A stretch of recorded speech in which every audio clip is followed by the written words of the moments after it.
찬송가 435장 찬양하시겠습니다. 찬송가 435장입니다. 나의 영원하신 기업.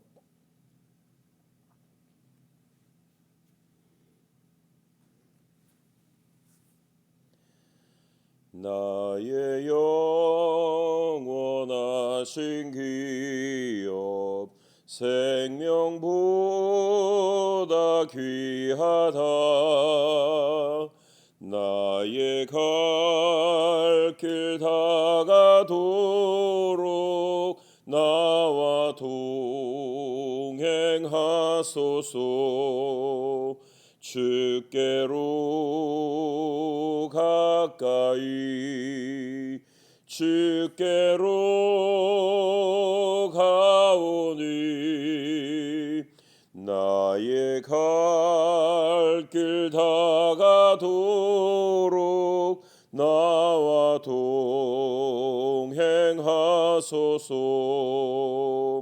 세상 부귀한일함과 모든 명예 버리고 험한 길을 가는 동안 나와 동행하소서. 주께로 가까이 주께로 가오니 나의 갈 길 다가도록 나와 동행하소서.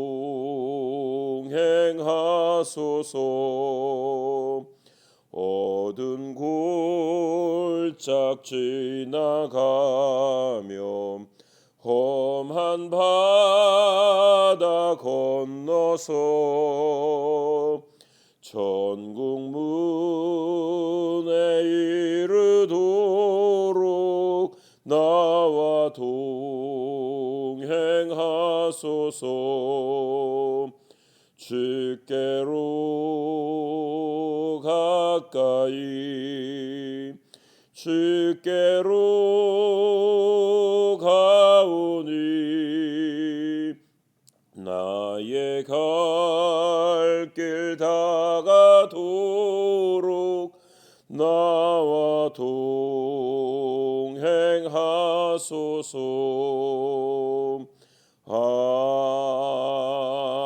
아멘. 사랑의 하나님, 감사합니다. 하나님, 이 거룩하고 복된 주일 우리가 주 앞에 나와서 주님을 찬양하며 주의 말씀을 듣게 하심을 감사합니다. 하나님, 우리가 하루하루를 살아나갈 때마다 주님께서 나의 영원한 기업이 되심을 우리가 다시 한 번 더 기억하는 시간들이 되게 하여 주옵고, 또 거룩하고 복된 주일 우리가 하나님 앞에 머무는 삶이 되길 주여 간구합니다. 주님, 우리의 마음 가운데 다시 한 번 더 하나님의 사랑이 자리 잡기를 구하옵고, 살아계신 예수님의 이름으로 기도합니다. 아멘. 하나님의 말씀 함께 하겠습니다. 열왕기하 9장 20절로 28절 말씀까지 함께 하겠습니다. 열왕기하 19장 20절로 28절 말씀입니다. 봉독해 올리겠습니다. 아모스의 아들 선 이사야가 히스기야에게 보내 이르되, 이스라엘 하나님 여호와의 말씀이 내가 아스루 왕 산헤립 때문에 내게 기도하는 것을 내가 들었노라 하였나이다. 여호와께서 아스루 왕에게 대하여 이같이 말씀하시기를, 처녀딸 시온이 너를 멸시하며 너를 비웃었으며 딸 예루살렘이 너를 향하여 머리를 흔들었느니라. 내가 누구를 꾸짖었으며 비방하였느냐? 누구를 향하여 소리를 높였으며 눈을 높이 떴느냐? 이스라엘의 거룩한 자에게 그리하였도다.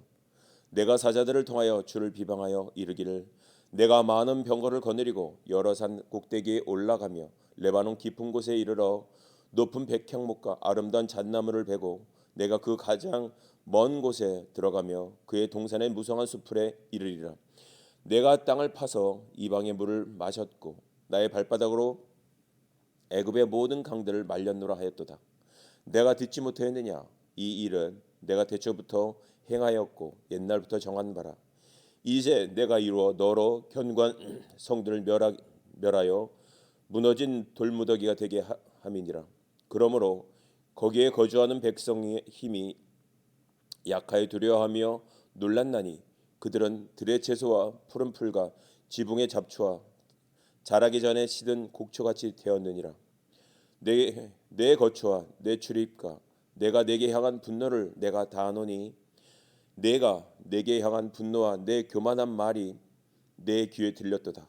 그러므로 내가 갈고리를 내 코에 꿰어 재갈을 내 입에 물려 너를 오던 길로 돌이키리라 하셨나이다. 아멘. 우리는 종종 신앙생활을 하면서 위기 상황을 겪어본 적이 다 있습니다. 그렇다면 그 위기 상황을 어떻게 극복할 수 있었을까요? 저에 대한 말씀을 드리자면 저는 모태신앙은 아닙니다. 친구의 전도로 중2 때부터 교회를 다니기 시작했습니다.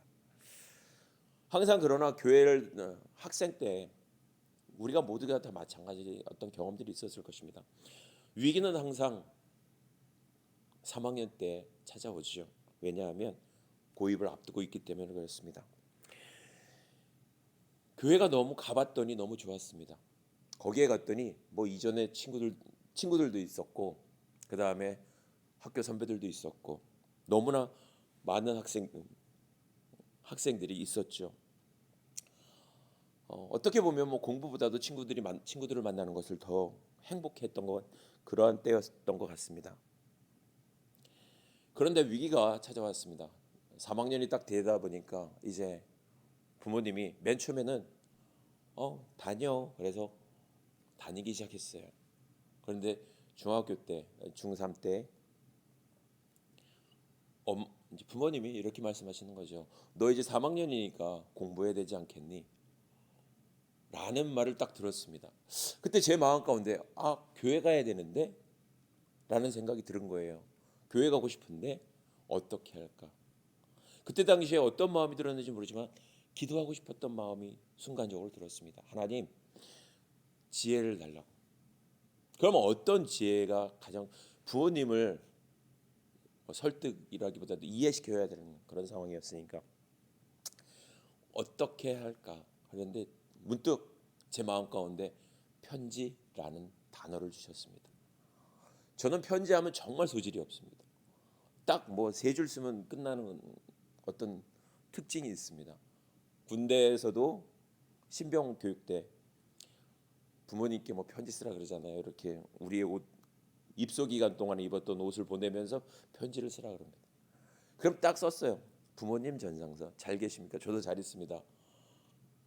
훈련 마치고 뵙겠습니다. 보니까 딱 3줄, 4줄이에요. 그 이상 할 말이 없더라고요. 그 정도였어요.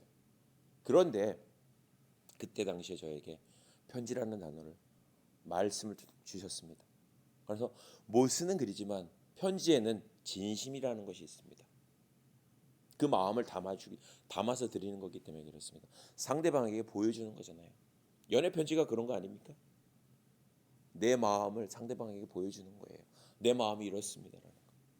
그래서 부모님께 정말 못 쓰는 글씨지만 정말 어떤 문장력이 없는 것이지만 그 마음 가운데 진실만을 담아서 몇 자 안 되는 글을 드렸습니다.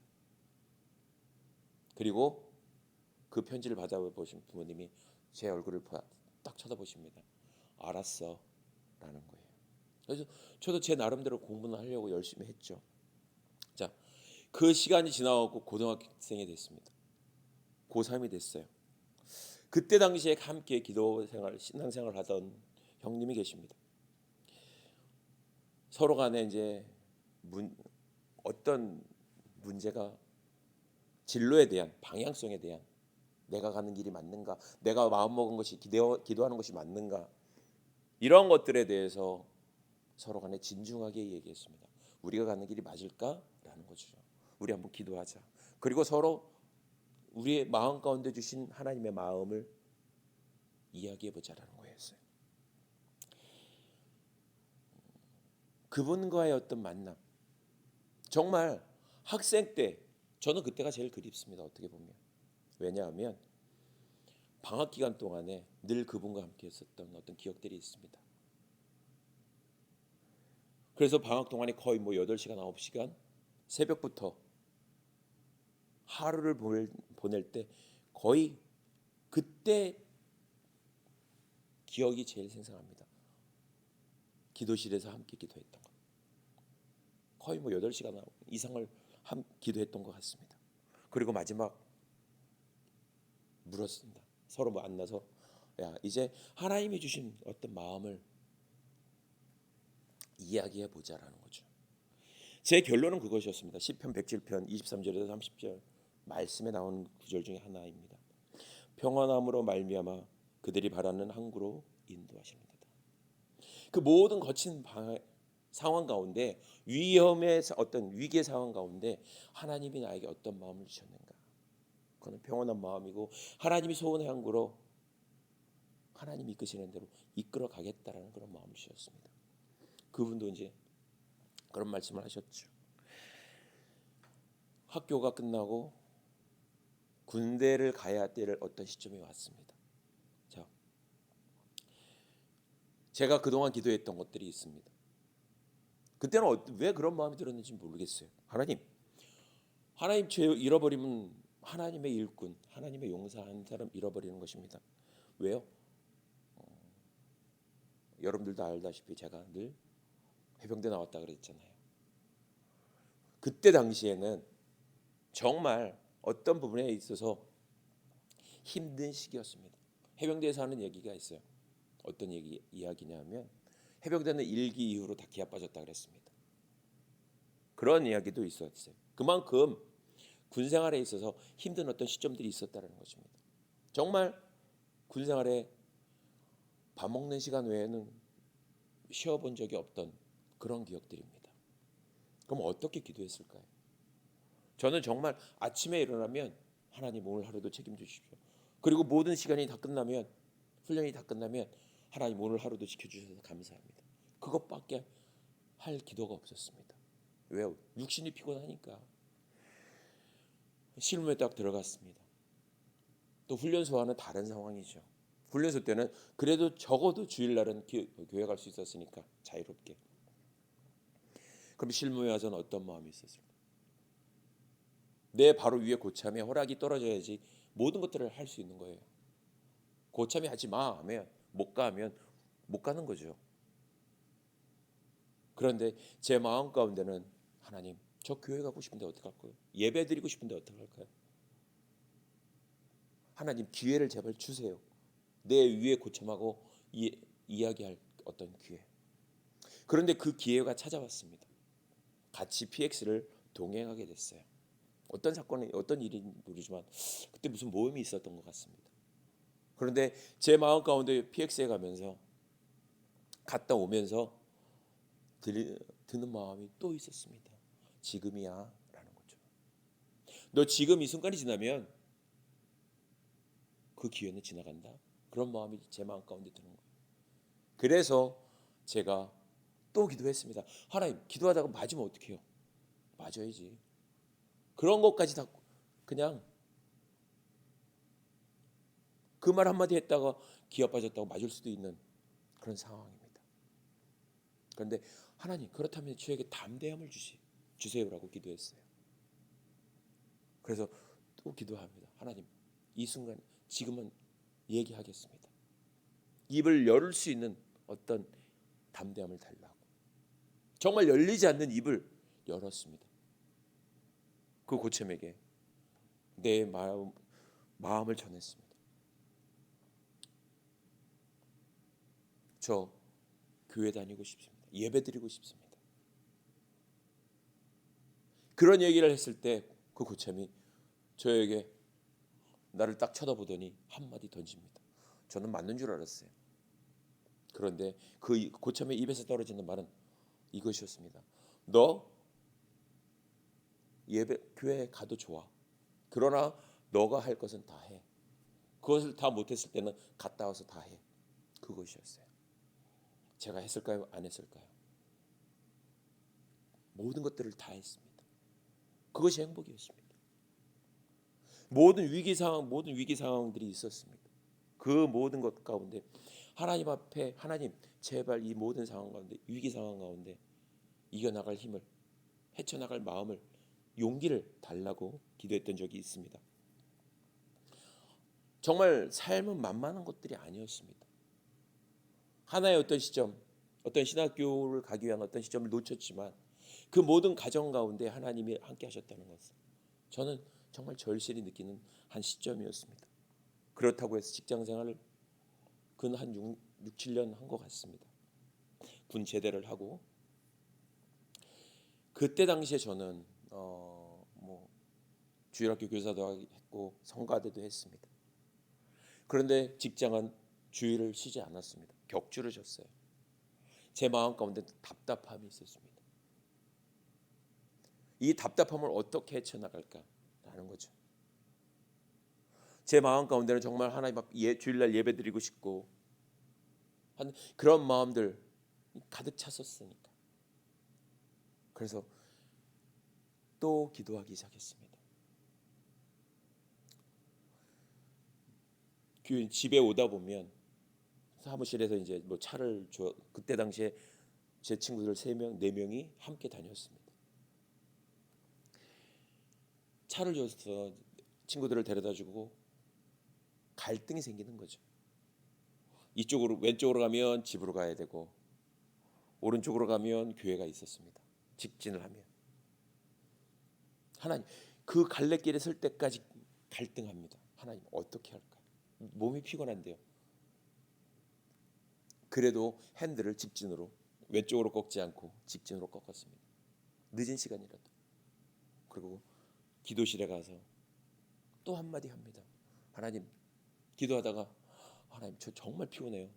하루가 피곤한데요. 오늘은 여기까지 할게요. 그리고 하나님 저 왔어요. 돌아갈게요. 그냥 마음만 두고 갑니다. 제 기도의 제목은 다른 것이 아니었습니다. 그때도 하나님 우리 사장에게 이야기할 그 담대함을 좀 달라고 기도했습니다. 우리 사장 성격상 그때 당시에 너 싫으면 나가 그 스타일이옵니다. 근데 놀라운 거는 그분이 지금은 교회에 다니는 어떤 환경이 되었다는 것입니다. 물론 그 부모님의 기도도 분명히 있었을 것입니다. 저도 그 마음을 품고 함께 기도했던 사람 중에 한 사람이었고, 너 아니면 나가라는 거예요. 그럼 나갈 수밖에 없죠. 그래서 하나님 앞에 또 기도합니다. 정말 부지런한 어떤 사장님이셨습니다. 그 마음을 품고 또 기도하는데 어느 날 이제 청소를 딱 끝내고 마지막을 딱 해서 청소를 딱 끝내고 있는 그 시간에 사장님이 부릅니다. 밑에 그 당시 밑에는 요즘 뭐 카페라 그러잖아요. 그때는 다방입니다. 다방에 저를 불렀어요. 근데 그 순간에 제 마음 가운데 지금 지금 말씀드려야 되는데 지금 말해라라는 그런 마음이 또 주님이 주신 마음이 제 마음 가운데 또 두드리는 것입니다. 내려갔어요. 사장님이 저 얼굴을 봅니다. 그리고 한마디 합니다. 성령아 일이 힘들지? 라는 거예요. 제 목 끝에서까지는 정말 힘들어요 라고 얘기를 하고 싶었어요. 만만한 게 아니었거든요. 그때 당시 일찍 출근해서 늦게 하고 뭐 도매장이었으니까 엄청나게 많은 일들을 했습니다. 그 모든 것 가운데 정말 힘들다고 제가 군 제대를 하고 구두를 사서 신고 다니는데 3개월 만에 밑창이 다 닳았습니다. 그만큼 많이 뛰어다녔다는 거죠. 몸무게가 76kg에서 63kg로 줄었었으니까 그때 당시 상상을 한번 해보십시오. 힘들지 그 한마디 내 힘들어야 하고 싶어요. 그런데 제 마음 가운데 또 사장님을 보고 이렇게 얘기했습니다. 사장님 저 일이 힘든 것도 좋고 월급이 뭐 많고 적고 하는 그것도 좋습니다. 왜 그런 마음이 어디서 생겼을까요? 뭐 잘리려면 자르십시오. 그건 마음이에요. 일이 힘들어도 당연히 일이 힘들 수 있습니다. 월급이 뭐 많지 않아도 좋습니다. 그런데 사장님이 아시다시피 저 교회 다니고 있습니다. 부탁이 있습니다. 뭐냐요? 저 주일날 교회 예배 때문에 좀 쉬어야 되겠습니다. 못 나오겠습니다. 그랬더니 제 얼굴을 빤히 쳐다봅니다. 네 입에서 그 소리 나올 줄 알았다. 그 말씀을 하시더라고요. 그러면서 너 이번 주일부터 쉬어라. 예배 드려라. 그러한 어떤 응답을 주셨습니다. 자, 그렇다면 성경 속의 어떤 믿음의 사람들은 위기 상황에서 어떻게 그 위기를 극복해 나갔을까라는 것이죠. 우리가 익히 잘 아는 믿음의 조상 아브라함, 그에 대해서 로마서 4장 20절은 이렇게 말씀하고 있습니다. 믿음이 없어 하나님의 약속을 의심치 않고 라고 말씀하고 있습니다. 하나님이 그에게 너는 내 본토 아비집을 떠나라 라고 말씀하셨어요.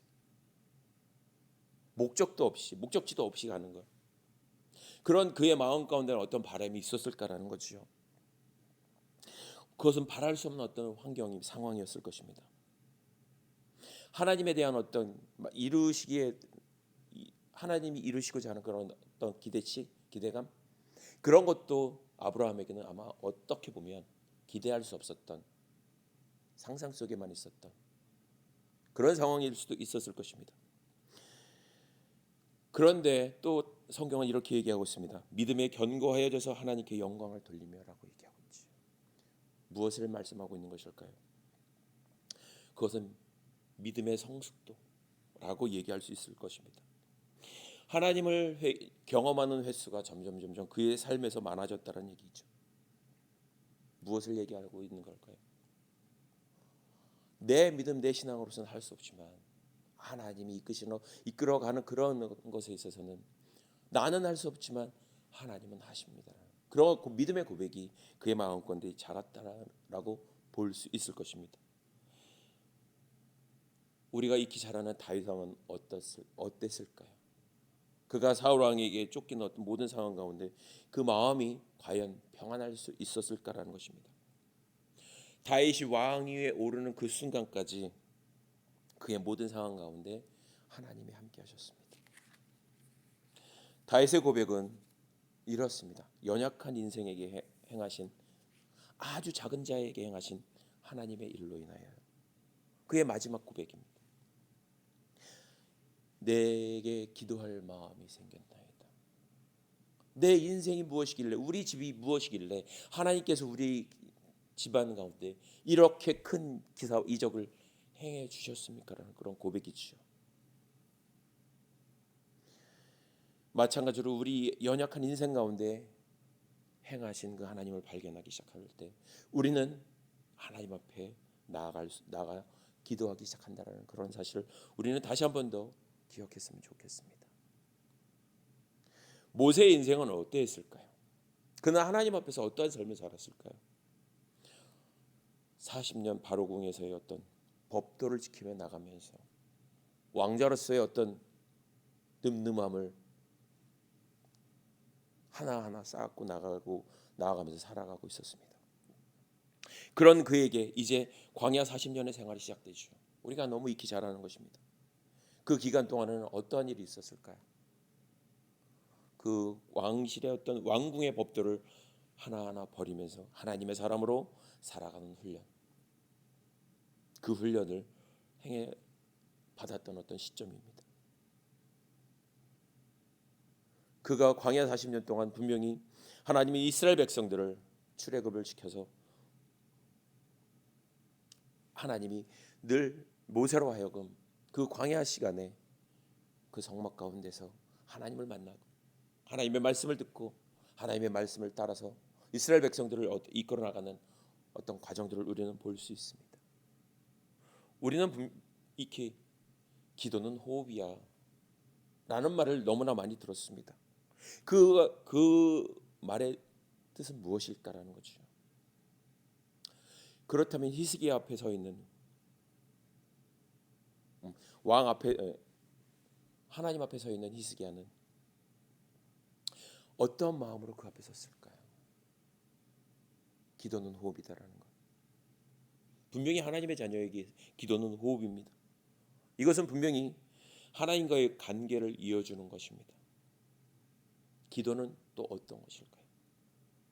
무력한 심령을 회복시키는 능력이 있습니다. 무력해졌던 심령을 또 도우십니다. 누가요? 성령 하나님께서.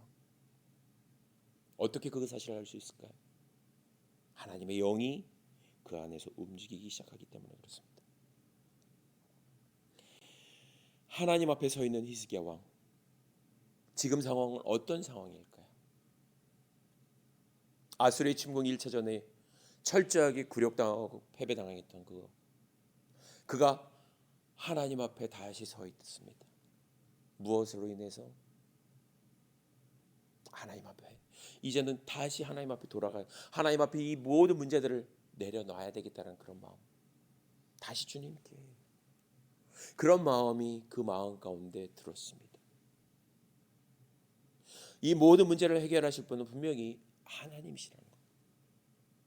이전에는 내 잘난 맛에 내 능력으로 내 힘으로 해보려고 했지만 할 수 없었습니다. 하지도 못하죠. 그런 그에게 이제는 이 모든 문제는 하나님만이 하실 수 있어. 그리고 그가 하나님의 사람들을 함께 이제 그 모든 기도의 문제들을, 기도해야 될 문제들을 하나님 앞에 가지고 나갔던 어떤 사실이 있습니다. 그리고 이제 그가 듣는 말이 하나가 있습니다. 아모스의 아들 이사야가 히스기야에게 나아갑니다. 그리고 이러한 말을 히스기야 왕에게 전해줍니다. 이스라엘 하나님 여호와의 말씀이 내가 아스루 왕 사네립 때문에 내게 기도하는 것을 내가 들었노라. 누구 때문에요? 아스루 왕 사네립. 그로 인하여서 너가 내가 기도하는 것 들었어라는 거죠. 그 말 속에는 무엇입니까? 아스루 왕 사네립이 나에게 뭐라고 하는지 내가 다 듣고 있어라는 거예요. 듣고 있는 분이 누굽니까? 하나님이죠. 만유의 주제이신 그 하나님, 온 우주 만물의 창조주이신 그 하나님, 다스리시는 그 하나님, 그 하나님이 듣고 있다라는 거죠. 그 말 속에는 어떤 의미가 있을까요? 내가 그들에게 어떻게 행하는지 너에게 보여줄게라는 거예요. 무엇을 얘기하고 있는 걸까요? 그들은 하룻강까지 법무서운 줄 모르는 거죠. 세상의 왕 아수르 왕은 사네립은 하나님의 백성들에게 그렇게 나가는 거죠. 하나님의 백성들에게 했다는 건 뭐예요? 곧 하나님께 했다는 거죠. 왜요? 그것을 어떻게 할 수 있습니까? 하나님이 이스라엘 백성들을 택해 부르실 때에 나는 너희의 하나님이 될 것이고 너희는 내 백성이 될 것이다, 내 자녀가 될 것이다 라고 말씀하셨기 때문에 그렇습니다. 정말 하룻강아지 법무서운 줄 모르는 것, 그 의미가 뭘까요? 태어난 지 하루밖에 안 됐는데 호랑이 앞에서 아무것도 모르고 지저대고 있다라는 거죠. 자기를 드러내고 있다라는 뜻입니다. 사네립이 지금 상대해야 될 그 상대가 누구인지 모른다라는 것이죠. 정말 안타까운 사실은 무엇이냐 하면 우리가 그리스도인으로 살아가고 있지만 현재 세상이 그리스도를 교회를 향하여 하나님의 백성들을 향하여 막 질타하는 소리들도 있습니다. 옳지 않은 모든 것들에 대해서 자신들의 생각대로 나갈 때가 너무나도 많은데 그 모든 상황에 있어서 그리스도인으로서 하나님의 백성으로서 그냥 너무나도 잠잠히 있는 그런 모습들 우리는 볼 때도 있습니다. 본문을 읽어 나가면서 아수르를 다시 한번 보게 됩니다. 사네립을 다시 한번 보게 됩니다. 정말 그가 지금 하고 있는 행동, 말, 이러한 것들을 우리가 어떻게 볼 수 있을까라는 거죠. 여호와께서 아수르 왕에게 대하여 이같이 말씀하십니다. 전에 딸 시온이 너를 멸시하며 너를 비웃었으며 딸 예루살렘이 너를 향하여 머리를 흔들었도다. 내가 누구를 꾸짖었으며 비방하였느냐? 산헤립이 지금 막 비방한 대상이 있습니다. 그 대상이 누구였습니까? 하나님의 백성이었습니다. 아무 말 못해. 누구를 향하여 소리를 높였느냐라는 거죠. 목소리 큰 사람이 이긴다? 요즘? 아니죠. 목소리 큰 사람은 조곤조곤 얘기하는 한 사람을 만나면 목소리가 줄어들 수 있습니다. 줄어들게 돼 있죠. 왜요? 하나하나의 조건을 가지고 따져 들어가기 때문에. 그런 사람 앞에 딱 만나면 아무리 목소리가 커도 기가 죽을 수밖에 없습니다. 이제 하나님이 그런 일을 하시겠다라는 것이죠.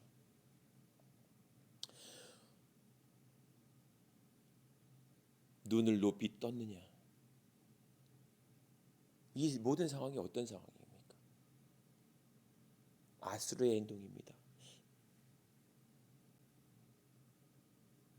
그 아수르의 행동이 한 행동,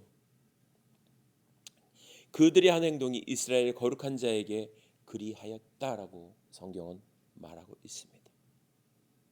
너가 지금까지 잘난 것, 그 모든 섭리들은 다 내 안에 있었다라는 것을 여호와 하나님은 다시 한 번 더 말씀해 주십니다.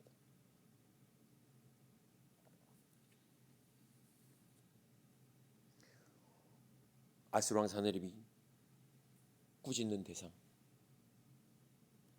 그 대상이 하나님이었다라는 것이죠.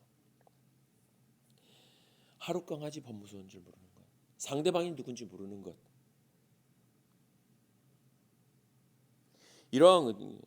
이러한 자들은 정말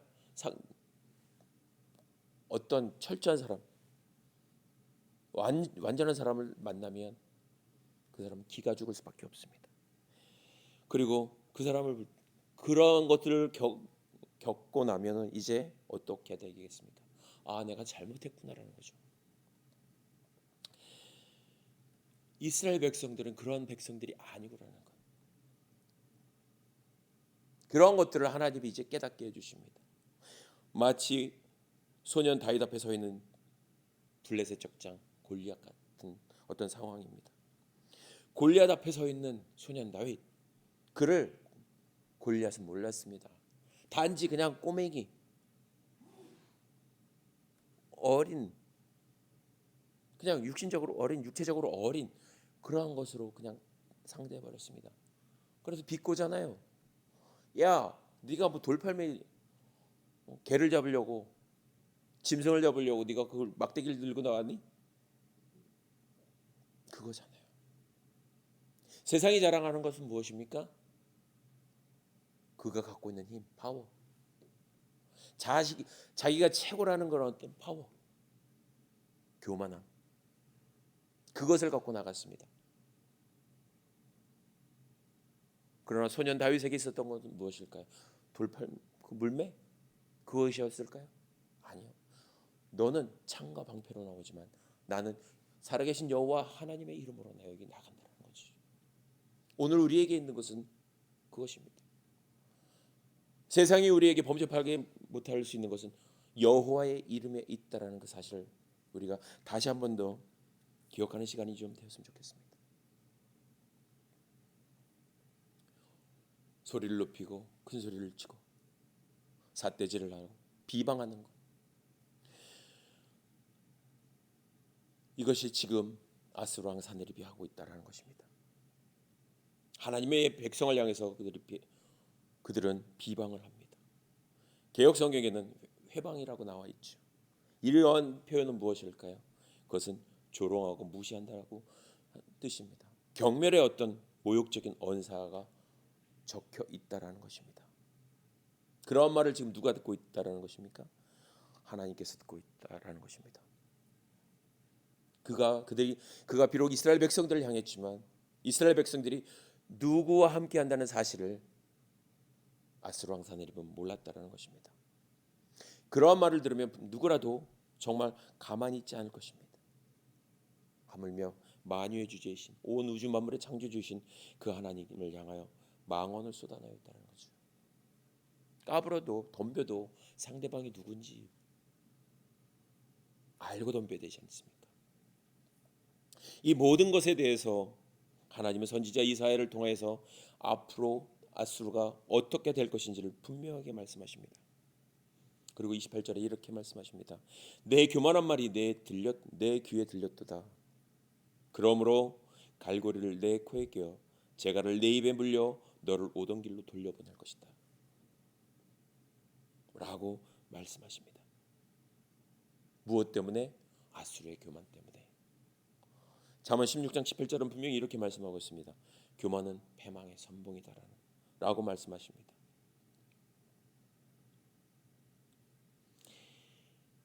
마찬가지로 인류가 바벨탑을 쌓은 사건, 이것은 분명히 인간의 교만한 마음에서 나온 것입니다.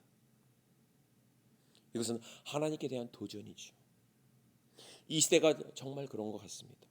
과학이라는 것을 통해서 하나님을 알아가는 부분도 있지만 과학이라는 것을 통해서 세상은 하나님을 어떻게 해서든지 부정하려고 누르려고 합니다. 이것은 하나님께 대한 분명한 도전이죠. 아수르 왕이 과연 어디까지 교만할 수 있을까요? 마치 세상이 교회를 향하여 질타하는 것입니다. 무시하고 조롱합니다. 너희들이 하는 게 뭐가 있어? 라는 그런 것들이죠. 그런 소리를 들을 때마다 우리는 지금의 어떤 현 상황에서 아무 소리도 못할 수 있는 그런 상황들도 있습니다. 그러나 이 모든 역사의 주관자는 분명히 하나님이시라는 사실을 우리가 다시 한 번 더 기억해야 될 것입니다. 교회가 세상을 향해서 옳지 않은 것들을 옳지 않다고 말할 수 있어야 할 것입니다. 그럼에도 불구하고 세상은 교회를 향하여 무시하고 조롱하지요. 마찬가지로 히스기야 왕 통치 때 히스기야 왕은 하나님의 이름을 높이는 사람입니다. 왕입니다. 그런 모습을 아수르 왕이 봤을 때 정말 미워서 죽을 것입니다. 그런데 성경은 다시 한 번 더 우리에게 말씀하십니다. 요한복음 15장 18절에서 27절까지 말씀하십니다. 세상이 너희를 미워하는 것을 이상하게 여기지 말라. 너희보다 나를 더 미워했다. 라고 말씀하십니다.